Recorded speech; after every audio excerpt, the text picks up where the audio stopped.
नमस्कार दोस्तों, मैं आलोक राय एक बार फिर से आप सभी का बीएचयू स्टडी कैपिटल में हार्दिक स्वागत एवं अभिनंदन करता हूं। आज की वीडियो की कड़ी में हम फिजिक्स से जुड़े महत्वपूर्ण क्वेश्चनों की चर्चा करेंगे जो कि आपके बीए एंट्रेंस एग्जामिनेशन में आते हैं।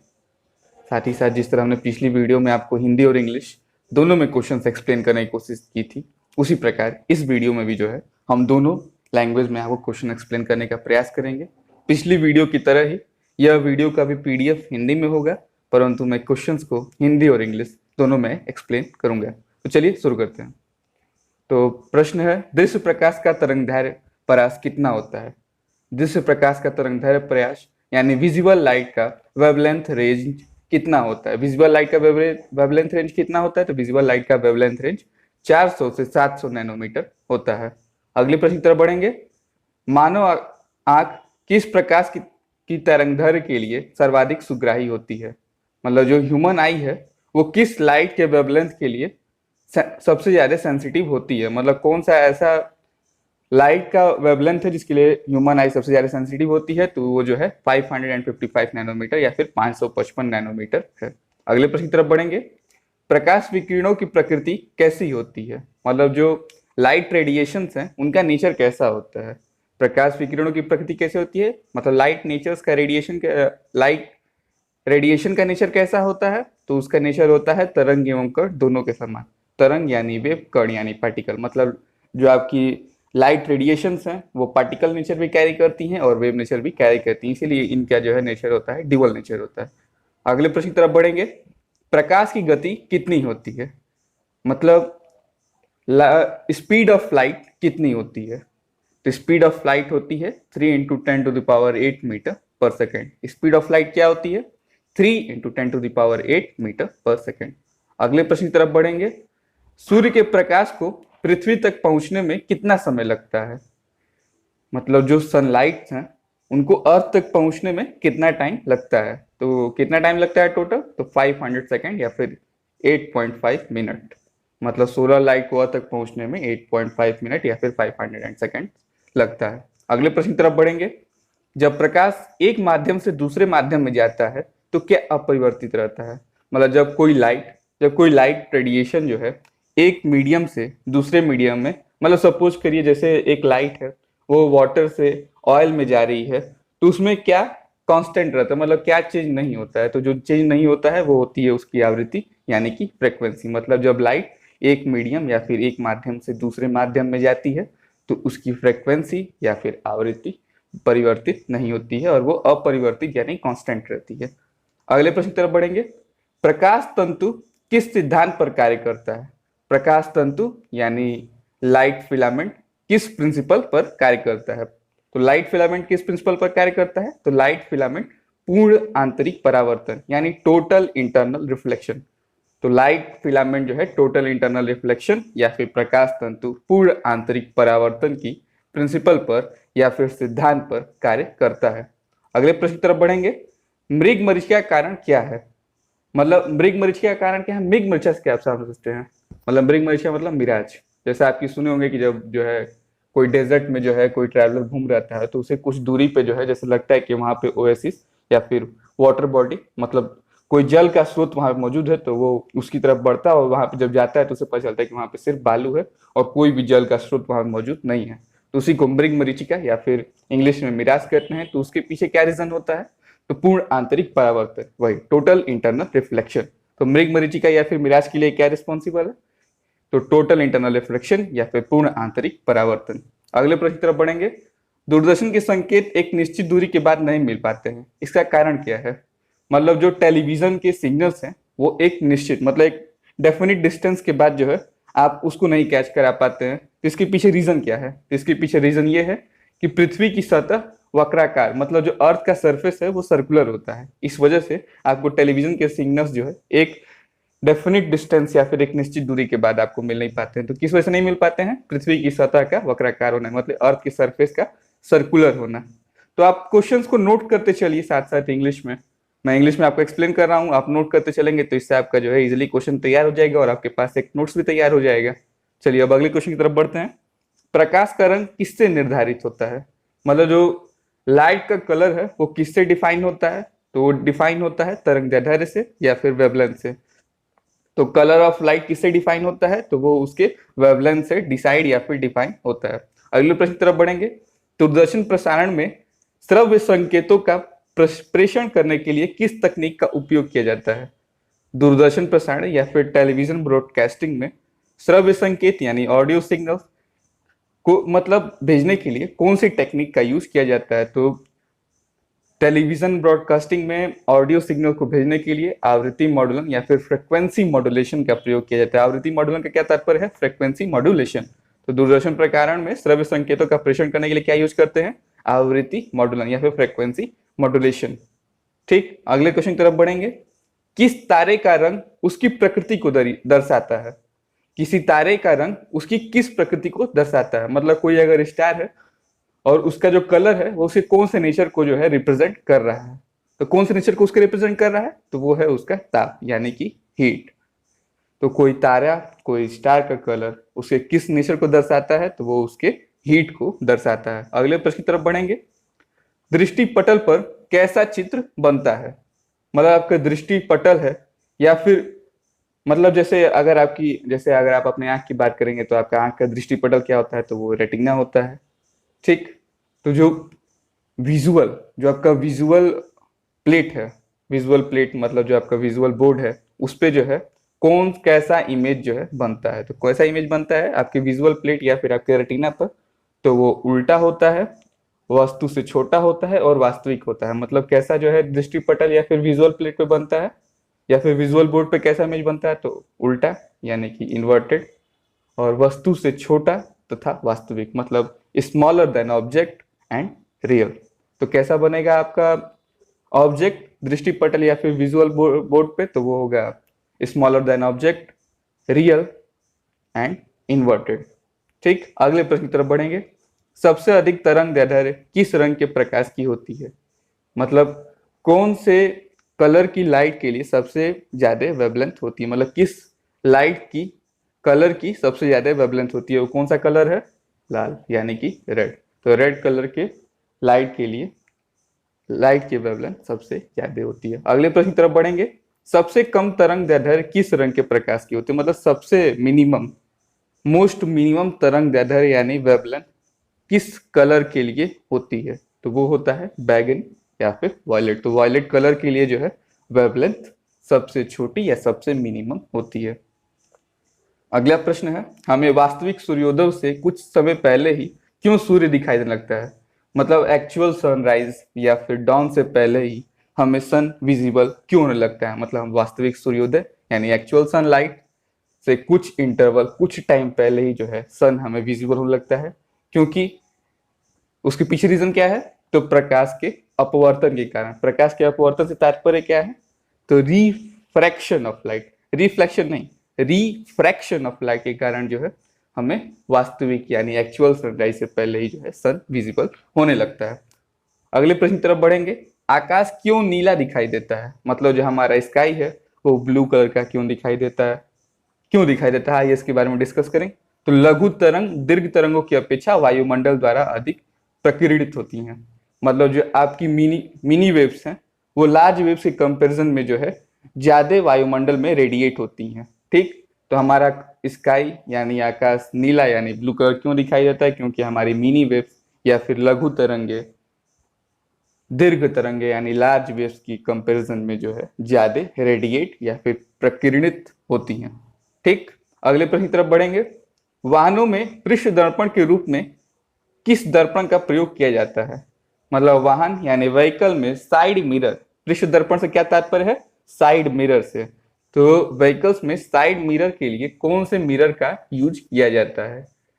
तो वाहन में पृष्ठ दर्पण या फिर साइड मिरर के लिए कौन से मिरर का यूज किया जाता है? तो वो है उत्तल दर्पण। उत्तल दर्पण मतलब कॉन्वेक्स मिरर। तो वाहनों में पृष्ठ दर्पण या फिर साइड मिरर के लिए हम लोग क्या यूज करते हैं? तो उत्तल दर्पण यानी कि कॉन्वेक्स मिरर। अगले प्रश्न की तरफ बढ़ेंगे। दाढ़ी बनाने के लिए किस दर्पण का प्रयोग किया जाता है? मतलब आप शेविंग के लिए कौन से मिरर का उपयोग करते हैं? शेविंग के लिए, मेकअप के लिए आप कौन से जो है मिरर का यूज करते हैं? तो कौन सा मिरर होता है? Concave mirror. मतलब अगर आप शेविंग कर रहे हैं या फिर आप मेकअप कर रहे हैं तो उसके लिए आप कौन सा मिरर यूज करते हैं? तो वो होता है कॉनकेव मिरर या फिर अवतल दर्पण। अगले प्रश्न की तरफ बढ़ेंगे। खगोलीय दूरदर्शी में कैसा प्रतिबिंब बनता है? खगोलीय दूरदर्शी, खगोलीय दूरदर्शी क्या होता है? तो एस्ट्रोनॉमिक टेलीस्कोप। तो एस्ट्रोनॉमिक टेलीस्कोप में कैसा प्रतिबिंब, मतलब कैसा इमेज बनता है? तो एस्ट्रोनॉमिक टेलीस्कोप में कैसा इमेज बनता है या फिर खगोलीय दूरदर्शी में कैसा प्रतिबिंब बनता है? तो वो है काल्पनिक और बड़ा। काल्पनिक मतलब काल्पनिक और बड़ा। तो काल्पनिक मतलब होता है इमेजनरी और बड़ा मतलब इनलार्ज। तो कैसा आपका इमेज बनेगा? इमेजनरी एंड इनलार्ज या फिर वर्चुअल एंड इनलार्ज। अगर करेक्ट टर्म हम प्रोनाउंस करेंगे तो काल्पनिक मतलब वर्चुअल और बड़ा मतलब इनलार्ज। तो खगोलीय दूरदर्शी या फिर एस्ट्रोनॉमिक टेलीस्कोप में कैसा इमेज बनता है? तो वो होता है वर्चुअल एंड इनलार्ज। अगले प्रश्न की तरफ बढ़ेंगे। इंद्रधनुष के दोनों सीमांत वर्णपथ कौन से होते हैं? तो इंद्रधनुष, इंद्रधनुष से क्या तात्पर्य है आपका? तो इंद्रधनुष यानी कि आपका रेनबो कि दोनों सीमांत मतलब जो एंड स्ट्रिप्स हैं, जो दोनों मतलब एंडिंग स्ट्रिप्स होती हैं, वो कौन से कलर, मतलब रेनबो की जो अपर स्ट्रिप और सबसे लोअर स्ट्रिप है वो कौन से कलर की होती है? तो वो होती है बैंगनी और लाल कलर की। बैंगनी मतलब वायलेट और लाल मतलब रेड कलर। तो रेनबो की जो है दोनों एंड स्ट्रिप्स क्या कौन से कलर की होती हैं? तो रेड और वायलेट कलर की। अगले प्रश्न की तरफ बढ़ेंगे। जल में वायु का बुलबुला किस लेंस की भांति व्यवहार करता है? जल में वायु का बुलबुला, जल में वायु मतलब एयर बबल्स जो है वाटर में किस लेंस की तरह बिहेव करते हैं? मतलब आपका जल में वायु का बुलबुला या फिर जो है वाटर में आपके वाटर बबल्स हैं वो किस लेंस की तरह बिहेव करते हैं? तो वो है अवतल लेंस। अवतल लेंस यानी कॉन्वेक्स लेंस। तो जल में वायु के बुलबुले या फिर एयर बबल्स जो है वाटर में अवतल लेंस या फिर कॉन्वेक्स लेंस की तरह बिहेव या फिर व्यवहार करते हैं। अगले प्रश्न की तरफ बढ़ेंगे। किसी व्यक्ति का पूरा प्रतिबिंब देखने के लिए समतल दर्पण की न्यूनतम ऊंचाई कितनी होनी चाहिए? किसी व्यक्ति का पूरा प्रतिबिंब मतलब किसी व्यक्ति को, मतलब कोई अगर ह्यूमन है उसका आप पूरा इमेज देखना चाहते हैं, उसका पूरा इमेज देखना चाहते हैं तो उसके लिए जो आपका समतल दर्पण मतलब प्लेन मिरर की लेंथ कितनी या उसकी हाइट जो है कितनी होनी चाहिए? तो उसकी हाइट कितनी होनी चाहिए? जो आपका ह्यूमन है उसके हाइट का हाफ, मतलब व्यक्ति की ऊंचाई का आधी जो है उसका पूरा प्रतिबिंब देखने के लिए प्लेन मिरर का होना चाहिए। तो प्लेन मिरर का हाइट कितना होना चाहिए? उस व्यक्ति की हाइट का आधा। अगले प्रश्न की तरफ बढ़ेंगे। समतल दर्पण की वक्रता त्रिज्या क्या होती है? समतल दर्पण प्लेन मिरर वक्रता त्रिज्या यानी सर्कुलर रेडियस कितनी होती है? मतलब किसी प्लेन मिरर की सर्कुलर रेडियस कितनी होती है? तो प्लेन मिरर की सर्कुलर रेडियस कितनी होती है? तो वो होती है अनंत या फिर इनफाइनाइट। तो प्लेन मिरर की सर्कुलर रेडियस इनफाइनाइट या फिर अनंत होती है। अगले प्रश्न की तरफ बढ़ेंगे। दूरदृष्टि के लिए किस लेंस का प्रयोग किया जाता है? दूरदृष्टि फार साइटेडनेस के लिए कौन से लेंस का यूज किया जाता है? कौन सा लेंस का इस्तेमाल किया जाता है? मतलब फार साइटेडनेस या फिर दूरदृष्टि के लिए कौन सा लेंस आप यूज करेंगे? तो वो है उत्तल लेंस। उत्तल लेंस से तात्पर्य क्या है? Concave lens. तो दूरदृष्टि के लिए कौन सा लेंस हम यूज कर रहे हैं? उसके लिए हम कॉनकेव लेंस यूज कर रहे हैं। अगला प्रश्न। निकट दृष्टि दोष को दूर करने के लिए किस लेंस का प्रयोग किया जाता है? निकट दृष्टि दोष या फिर नियर साइटेडनेस को प्रिवेंट करने के लिए, उससे बचने के लिए कौन से लेंस का जो है हम लोग यूज करते हैं? तो उसके लिए कौन सा लेंस यूज करते हैं? तो वो है अवतल लेंस या फिर कॉन्वेक्स लेंस। तो फार साइटेडनेस के लिए जो है कॉनकेव लेंस और नियर साइटेडनेस के लिए जो है कॉन्वेक्स लेंस। दूरदृष्टि के लिए उत्तल लेंस और निकट दृष्टि दोष के लिए जो है अवतल लेंस। आगे बढ़ेंगे। स्टस्ट दृष्टि की न्यूनतम दूरी कितनी होती है? मतलब नियर साइट ऑफ विजन, स्टस्ट दृष्टि की न्यूनतम दूरी मतलब नियर साइट ऑफ विजन जो है कितनी होती है? तो नियर साइट ऑफ विजन जो है ह्यूमन आई के लिए कितनी होती है? तो वो होती है 25 सेंटीमीटर। मतलब किसी मानव के लिए न्यूनतम स्टस्ट दूरी कितनी होती है? तो वो है 25 सेंटीमीटर। ठीक, मतलब ह्यूमन आई के लिए नियरेस्ट पॉइंट ऑफ विजन जो है वो क्या होता है? 25 सेंटीमीटर। अगले प्रश्न की तरफ बढ़ेंगे। किसी वस्तु का प्रतिबिंब मनुष्य की आंख के किस भाग पर बनता है? किसी वस्तु का प्रतिबिंब मतलब किसी ऑब्जेक्ट का इमेज ह्यूमन के आई के किस पार्ट पर बनता है? मतलब कौन सा ह्यूमन आई का ऐसा पार्ट है जिसपे किसी ऑब्जेक्ट का जो है इमेज बनता है? तो वो कौन सा पार्ट है? तो वो है रेटिना। मतलब रेटिना जो है आई का या फिर आंख का ऐसा हिस्सा है आंख का ऐसा भाग है जिस पर वस्तु का प्रतिबिंब यानी जो है ऑब्जेक्ट का इमेज बनता है। तो आप क्वेश्चंस को नोट करते चलिए, इससे आपको इजिली तैयार हो जाएगा और साथ ही साथ मैं क्वेश्चंस को एक्सप्लेन कर रहा हूं तो आपको ज्यादा आसानी होगी। अगले प्रश्न की तरफ बढ़ेंगे। सूर्य के प्रकाश में रंगों की संख्या कितनी होती है? सूर्य के प्रकाश में रंगों की संख्या मतलब जो आपका सनलाइट है, जो आपका सनलाइट रेडिएशन है, उसमें कितने कलर के लाइट प्रेजेंट होते हैं? तो कितने कलर के लाइट प्रेजेंट होते हैं? 7 कलर्स के। कितने रंगों की संख्या होती है सूर्य प्रकाश में? तो वो होती है 7। इंग्लिश में कितने कलर होते हैं सनलाइट में? तो वो होते हैं 7। अगले प्रश्न की तरफ बढ़ेंगे। कितने डिग्री पर सेंटीग्रेड एवं फ़ारेनहाइट तापक्रम समान रहते हैं? मतलब कौन सा ऐसा टेम्परेचर है, कौन सा ऐसा जो है डिग्री है जिसपे जो सेल्सियस और फ़ारेनहाइट दोनों बराबर रहेंगे? तो वो है -40 डिग्री। ठीक, तो -40 डिग्री पे जो है -40 degree Celsius is equal to -40 degree Fahrenheit आएगा। -40 डिग्री सेल्सियस या फिर -40 डिग्री फ़ारेनहाइट ऐसा टेम्परेचर है जिसपे सेल्सियस और फ़ारेनहाइट दोनों बराबर होते हैं। अगले प्रश्न की तरफ बढ़ेंगे। एक स्वस्थ मनुष्य के शरीर का ताप कितना होता है? एक स्वस्थ मनुष्य मतलब एक हेल्दी ह्यूमन के शरीर का ताप कितना है? मतलब कोई हेल्दी ह्यूमन है तो उसका बॉडी टेम्परेचर कितना होता है? तो एक हेल्दी ह्यूमन का बॉडी टेम्परेचर या शरीर का ताप कितना होता है? तो वो होता है 37 डिग्री सेल्सियस या फिर 98.6 डिग्री फ़ारेनहाइट। कितना होता है? 37 डिग्री सेल्सियस या फिर 98.6 डिग्री फ़ारेनहाइट। मतलब एक हेल्दी ह्यूमन के लिए जो है बॉडी टेम्परेचर 37 डिग्री सेल्सियस या फिर 98.6 डिग्री फ़ारेनहाइट होता है। अगले प्रश्न की तरफ बढ़ेंगे। रेफ्रिजरेटर में खाद्य पदार्थ ताजा रखने हेतु सुरक्षित तापमान कितना होता है? मतलब अगर आप रेफ्रिजरेटर में जो है आप अपना फूड आइटम्स रख रहे हैं तो उसके लिए आइडियल टेम्परेचर कितना होगा, उसके लिए सुरक्षित तापमान कितना होगा? तो वो होता है 4 डिग्री सेल्सियस। 4 डिग्री सेल्सियस से आपको कुछ बात याद आ रही होगी। 4 डिग्री सेल्सियस मैंने पिछली वीडियो में बताया था कि वाटर की डेंसिटी सबसे ज्यादा हाईएस्ट कितने पे होती है? सोचिए, तो वाटर की डेंसिटी सबसे ज्यादा हाईएस्ट कितने पे होती है? तो 4 डिग्री सेल्सियस पे। उसी प्रकार रेफ्रिजरेटर में फूड स्टोर करने के लिए जो आइडियल टेम्परेचर है वो 4 डिग्री सेल्सियस है, या फिर रेफ्रिजरेटर में खाद्य पदार्थ ताजा रखने हेतु सुरक्षित तापमान क्या है? तो वो है 4 डिग्री सेल्सियस। अगले प्रश्न की तरफ बढ़ेंगे। दूरसंचार के लिए कौन सी तरंग प्रयुक्त की जाती है? मतलब दूरसंचार या फिर कम्युनिकेशन। तो कम्युनिकेशन के लिए कौन सी वेव्स आप यूज करते हैं? कम्युनिकेशन के लिए कौन सी वेव्स यूज करते हैं? तो वो है सूक्ष्म तरंगे। सूक्ष्म तरंगे यानी कि माइक्रोवेव्स। तो माइक्रोवेव्स जो है हम कम्युनिकेशन के लिए यूज करते हैं। अगले प्रश्न की तरफ बढ़ेंगे।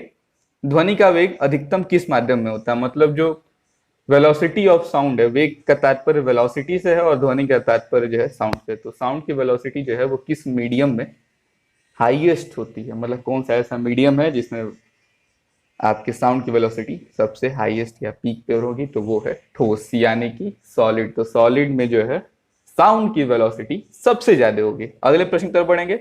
ध्वनि का वेग वायु में लगभग कितना होता है? ध्वनि का वेग वायु में कितना होता है? मतलब एयर में जो है आपका स्पीड ऑफ साउंड कितना होगा? स्पीड ऑफ साउंड एयर में कितना होगा? तो वो है 330 मीटर पर सेकेंड। मतलब जो वेलोसिटी है आपके साउंड की वो एयर में कितनी होगी? तो 330 मीटर पर सेकेंड होगी। अगले प्रश्न की तरफ बढ़ेंगे। किस स्तर से अधिक के ध्वनि हानिकारक ध्वनि प्रदूषण कहलाती है? मतलब कौन सा ऐसा लिमिट है, कौन सा ऐसा लाउडनेस ऑफ साउंड का लिमिट है जिसके बाद जो है जो साउंड है वो मतलब साउंड या फिर नॉइस पॉल्यूशन के तौर पे जो है रेफर किया जाता है? तो वो लिमिट क्या है? तो वो लिमिट है 80 डेसिबल। मतलब 80 डेसिबल ऐसा लिमिट है जिसके बाद जो है जो आपका ध्वनि है या फिर साउंड है वो मतलब नॉइस पॉल्यूशन की कैटेगरी में आ जाता है। अगले प्रश्न की तरफ बढ़ेंगे। टेलीविजन ग्राही के दूरस्थ नियंत्रण में किस प्रकार का विद्युत चुंबकीय विकिरण प्रयोग में लाए जाते हैं?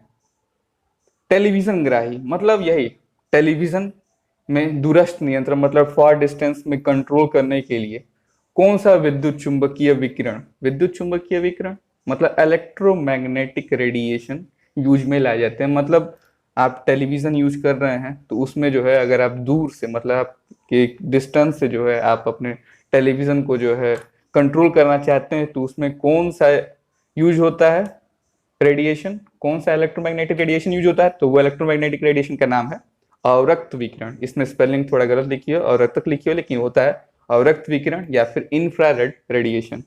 तो इंफ्रारेड रेडिएशन यूज होता है कुछ डिस्टेंस से जो है अपने टेलीविजन को कंट्रोल करने के लिए। कौन सा इलेक्ट्रोमैग्नेटिक रेडिएशन? तो इंफ्रारेड रेडिएशन या फिर अवरक्त विकिरण। अगले प्रश्न की तरफ बढ़ेंगे। बिजली के बल्ब का तंतु किसका बना होता है? बिजली के बल्ब यानी इलेक्ट्रिक बल्ब का तंतु यानी फिलामेंट। तो इलेक्ट्रिक बल्ब का फिलामेंट किसका बना होता है? तो इलेक्ट्रिक बल्ब का फिलामेंट जो है टंगस्टन का बना होता है। मतलब टंगस्टन जो है इलेक्ट्रिक बल्ब का फिलामेंट या फिर इलेक्ट्रिक बल्ब के फिलामेंट को बनाने के लिए टंगस्टन यूज होता है। तो आपका क्वेश्चन जो है दोनों तरह से आ सकता है, ठीक। मतलब टंगस्टन जो है क्या किसके लिए यूज होता है, तो उसमें आपके ऑप्शंस में अगर रहेगा कि वो इलेक्ट्रिक बल्ब के फिलामेंट बनाने के लिए यूज होता है तो वो आपका सही होगा, या फिर इलेक्ट्रिक बल्ब के फिलामेंट बनाने के लिए किस चीज का यूज होता है तो वो होता है टंगस्टन, जिसको रिप्रेजेंट करते हैं हम लोग W से। अगले प्रश्न की तरफ बढ़ेंगे। फ्यूज का सिद्धांत क्या है? मतलब जो आपका इलेक्ट्रिक फ्यूज होता है वो किस प्रिंसिपल पे कार्य करता है? मतलब प्रिंसिपल ऑफ इलेक्ट्रिक फ्यूज क्या है या फिर फ्यूज का सिद्धांत क्या है? तो वो होता है विद्युत का ऊष्मीय प्रभाव। विद्युत का ऊष्मीय प्रभाव मतलब इलेक्ट्रिसिटी का हीटिंग इफेक्ट या फिर हीट इफेक्ट। तो विद्युत का ऊष्मीय प्रभाव या इलेक्ट्रिसिटी के हीट इफेक्ट के प्रिंसिपल पर जो है आपका फ्यूज यानी इलेक्ट्रिक फ्यूज जो है कार्य करता है, वही उसका सिद्धांत या फिर प्रिंसिपल है। अगले प्रश्न की तरफ बढ़ेंगे। CFL का पूर्ण रूप क्या है? मतलब what is the full form of CFL? तो CFL का पूर्ण रूप क्या है? क्लोरोफ्लोरोसेंट लैम्प, कॉम्पैक्ट फ्लोरोसेंट लैम्प। क्या होगा? Compact fluorescent lamp. CFL का फुल फॉर्म क्या है? कॉम्पैक्ट फ्लोरोसेंट लैम्प, या फिर उसका पूर्ण रूप क्या है? Compact fluorescent lamp. अगले प्रश्न की तरफ बढ़ेंगे। विद्युत बल्ब के अंदर कौन सी गैस भरी होती है? विद्युत बल्ब के अंदर कौन सी गैस भरी होती है? मतलब जब आपका इलेक्ट्रिकल बल्ब है उसके अंदर कौन सी गैस जो है फिल की जाती है? तो वो गैस है ऑर्गन। ऑर्गन क्या है? एक नोबल गैस है जो कि मतलब आपके इलेक्ट्रिक बल्ब के अंदर फिल की जाती है, ठीक। तो इलेक्ट्रिक बल्ब के अंदर कौन सी गैस फिल की जाती है? तो वो होती है आर्गन, ठीक, जो कि एक नोबल गैस है। अगले प्रश्न की तरफ बढ़ेंगे। प्रत्यावर्ती धारा को दृष्ट धारा में परिवर्तित करने वाली युक्ति कौन सी है? प्रत्यावर्ती धारा यानी अल्टरनेटिंग करंट और दृष्ट धारा यानी डायरेक्ट करंट। तो अल्टरनेटिंग करंट को डायरेक्ट करंट में कन्वर्ट करने के लिए कौन सी टेक्निक यूज की जाती है या फिर कौन सी डिवाइस यूज की जाती है? तो वो है रेक्टिफायर। तो अल्टरनेटिंग करंट को या फिर प्रत्यावर्ती धारा को दृष्ट धारा यानी डायरेक्ट करंट में कन्वर्ट करने के लिए या फिर परिवर्तित करने के लिए कौन सी तकनीक यानी टेक्निक या फिर डिवाइस का यूज किया जाता है? तो वो है रेक्टिफायर। तो रेक्टिफायर यूज होता है अल्टरनेटिव करंट को डायरेक्ट करंट में कन्वर्ट करने के लिए। अगले प्रश्न की तरफ बढ़ेंगे। सूर्य में जो सूर्य है, सूर्य पर ऊर्जा का निर्माण कैसे होता है? सूर्य यानी सन पर जो है हीट का, जो आपका एनर्जी का जो निर्माण हो रहा है वो कैसे होता है? मतलब वहां पे जो सन पे एनर्जी फॉर्मेशन हो रहा है वो किससे हो रहा है? तो उसके पीछे क्या रिस्पॉन्सिबल है? तो वो है नाभिकीय संलयन। मतलब सूर्य पे जो एनर्जी प्रोडक्शन हो रहा है वो किसी वजह से हो रहा है? तो वो हो रहा है नाभिकीय संलयन या फिर न्यूक्लियर फ्यूजन से, ठीक। तो न्यूक्लियर फ्यूजन के कारण जो है सूर्य पर ऊर्जा का निर्माण या फिर एनर्जी का डेवलपमेंट हो रहा है। नाभिकीय संलयन मतलब न्यूक्लियर फ्यूजन। अगले प्रश्न की तरफ बढ़ेंगे। एक कृत्रिम उपग्रह में विद्युत ऊर्जा का स्रोत क्या होता है? मतलब कृत्रिम उपग्रह मतलब ह्यूमन सैटेलाइट या फिर मैन मेड सैटेलाइट या फिर आर्टिफिशियल, मतलब सही टर्म है उसका आर्टिफिशियल सैटेलाइट। तो जो आपकी एक आर्टिफिशियल सैटेलाइट है तो उसके लिए विद्युत ऊर्जा मतलब जो आपके इलेक्ट्रिकल एनर्जी का सोर्स क्या है? मतलब एक कृत्रिम उपग्रह में विद्युत ऊर्जा का स्रोत यानी इलेक्ट्रिकल एनर्जी का सोर्स किसी आर्टिफिशियल सैटेलाइट में क्या है? तो वो है सौर सेल या फिर सोलर सेल्स। तो सोलर सेल्स यूज की जाती हैं इलेक्ट्रिसिटी के प्रोडक्शन के लिए, किसमें? आर्टिफिशियल सैटेलाइट में। या फिर आर्टिफिशियल सैटेलाइट में इलेक्ट्रिसिटी प्रोडक्शन के लिए या फिर इलेक्ट्रिकल एनर्जी प्रोड्यूस करने के लिए कौन सी डिवाइस का यूज किया जाता है? तो वो होती हैं सोलर सेल्स या फिर सौर सेलें। अगले प्रश्न की तरफ बढ़ेंगे। भारत में प्रचुर मात्रा में कौन सा ईंधन उपलब्ध है? मतलब भारत में कौन सा ऐसा ईंधन है जो कि एकदम हाई क्वांटिटी में अवेलेबल है? तो वो है थोरियम। मतलब थोरियम इंडिया में ऐसा फ्यूल है, ऐसा ईंधन है जो कि प्रचुर मात्रा में उपलब्ध है। और ये पाया कहाँ जाता है? तो मेनली जो है माना गया है कि अरावली हिल्स जो है उसमें ये पाया जाता है थोरियम। तो भारत में प्रचुर मात्रा में कौन सा फ्यूल रिजर्व है? तो वो है थोरियम। अगले प्रश्न की तरफ बढ़ेंगे। अंतरिक्ष में भेजा गया भारत का प्रथम उपग्रह कौन सा है? मतलब जो पहला आर्टिफिशियल सैटेलाइट जो कि इंडिया द्वारा स्पेस में भेजा गया था उसका नाम क्या है? तो गेस करिए, जो इंडिया में पहला सैटेलाइट या फिर पहला आर्टिफिशियल सैटेलाइट इंडिया के द्वारा भेजा गया था स्पेस में, उसका नाम क्या है? तो उसका नाम है आर्यभट्ट। आर्यभट्ट नाम की सैटेलाइट है जो कि स्पेस में पहली बार कोई इंडियन सैटेलाइट जो भेजी गई थी। अगले प्रश्न की तरफ बढ़ेंगे। हवाई जहाज के ब्लैक बॉक्स का रंग क्या होता है? मतलब जो आपका एरोप्लेन्स हैं, जो आपके एरोप्लेन्स हैं या फिर हवाई जहाज हैं, उनके ब्लैक बॉक्स का कलर क्या होता है? तो जो उनमें ब्लैक बॉक्स जिसमें जो है इंफॉर्मेशन स्टोर रहती हैं, जिसके कारण अगर मान लीजिए प्लेन्स का एक्सीडेंट हो गया तो हमें इन्फॉर्म होता है, पता चलता है कि क्या उसके पीछे रीजंस थे। तो उस एरोप्लेन के ब्लैक बॉक्स का कलर क्या होता है? तो उस ब्लैक बॉक्स का कलर होता है ऑरेंज। क्या होता है? ऑरेंज, या फिर हिंदी में नारंगी। मतलब हवाई जहाज के ब्लैक बॉक्स का रंग क्या होता है? नारंगी। अगले प्रश्न की तरफ बढ़ेंगे। दूरबीन का आविष्कार किसने किया? दूरबीन यानी कि टेलीस्कोप। तो टेलीस्कोप का इन्वेंशन किसने किया? तो टेलीस्कोप का इन्वेंशन गैलीलियो गैलीली ने किया। दूरबीन का आविष्कार या फिर टेलीस्कोप का इन्वेंशन किसने किया? तो गैलीलियो गैलीली। अगले प्रश्न की तरफ बढ़ेंगे। रडार का आविष्कार किसने किया? रडार, वही रेडियो डिटेक्शन एंड रेंजिंग का इन्वेंशन किसने किया है? रडार का आविष्कार, रेडियो डिटेक्शन एंड रेंजिंग का इन्वेंशन किसने किया? तो वो थे रॉबर्ट वॉटसन। मतलब रॉबर्ट वॉटसन ने जो है रेडियो डिटेक्शन एंड रेंजिंग या फिर रडार का इन्वेंशन किया। अगला फुल क्वेश्चन है, राष्ट्रीय विज्ञान दिवस कब मनाया जाता है? मतलब नेशनल साइंस डे जो है कब सेलिब्रेट किया जाता है, कब ऑब्जर्व किया जाता है? मतलब क्वेश्चन ऐसे आ सकते हैं, national when is national science day observe, या फिर राष्ट्रीय विज्ञान दिवस हिंदी में कब मनाया जाता है? तो उसका डेट क्या है? 28 फरवरी। मतलब 28 फरवरी के दिन राष्ट्रीय विज्ञान दिवस मनाया जाता है। तो इसी के साथ फिजिक्स से जुड़े महत्वपूर्ण प्रश्नों की यह श्रृंखला आज समाप्त होती है। उम्मीद है आप सभी को यह वीडियो पसंद आया होगा, और इससे जो भी इस वीडियोस में क्वेश्चन डिस्कस किए हैं वो आपके बीए एंट्रेंस एग्जामिनेशंस में आ सकते हैं। तो इस क्वेश्चन को अच्छे से प्रिपेयर कर लीजिए।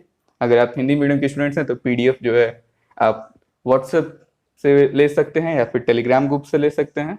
और अगर आप इंग्लिश मीडियम के स्टूडेंट्स हैं तो मैंने इस वीडियो को हिंदी और इंग्लिश दोनों में एक्सप्लेन करने का प्रयास किया है, तो आप जो है कॉपी पेन लेके आप इसका नोट्स बना सकते हैं। तो अगर आपको ये वीडियो पसंद आई है तो लाइक करना ना भूलें, साथ ही साथ हमारे चैनल को सब्सक्राइब करना ना भूलें। धन्यवाद।